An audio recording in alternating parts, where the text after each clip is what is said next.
তো আজকে আমি তোমাদেরকে দেখাবো যে তোমরা কিভাবে PyTorch 3 তোমাদের মোবাইলে ইনস্টল করবে আর সেখানে তোমরা পাইথন প্রোগ্রামিংটা করতে পারবে। তো তার জন্য আমাকে আগে প্লে স্টোরে যেতে হবে, বাট আমি মিস্টেক করে গুগলে চলে গেছিলাম। তো প্লে স্টোরে গিয়ে এই যেখানে PyTorch 3 আমাকে সার্চ করতে হবে। তারপরে এই অ্যাপটা আমাকে চুজ করতে হবে। তারপরে এই যে ইনস্টল বাটনটাতে ট্যাপ করতে হবে। তো এটা ইনস্টল হোক, ততক্ষণ আমি তোমাদেরকে এরকম ইন্টারফেস একটু দেখাই এটার। তো ইন্টারফেসটা এইরকম, এই যে দেখতে পাচ্ছ কীরকম হবে দেখতে।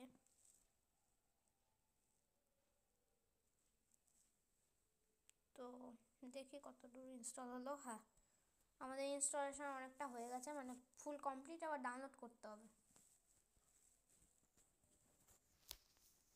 দেখা যাক কতক্ষণ সময় লাগে।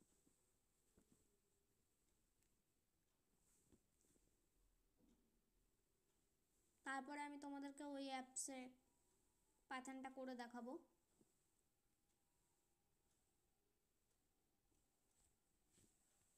হয়ে গেছে। তো কন্টিনিউ করব, লার্নিং পাইথন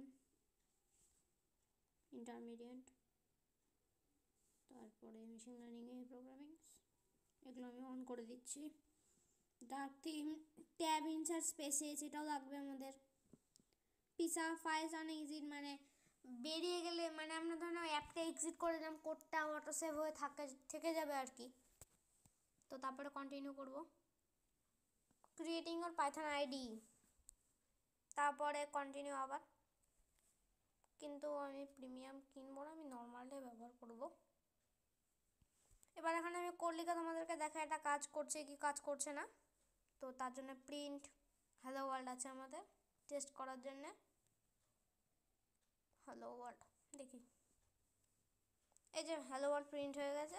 তো তোমরা এভাবে করে এরকম পাইথন অনেক, মানে বড় বড় সব করি তোমরা এখানে রান করে ভিডিও মানে করতে পারবে আর কি তোমাদের মোবাইলে। তো এটা তোমাদের জন্য খুব ইউজফুল, তো তোমরা এটা ব্যবহার করবে অবশ্যই। তো গুড বাই।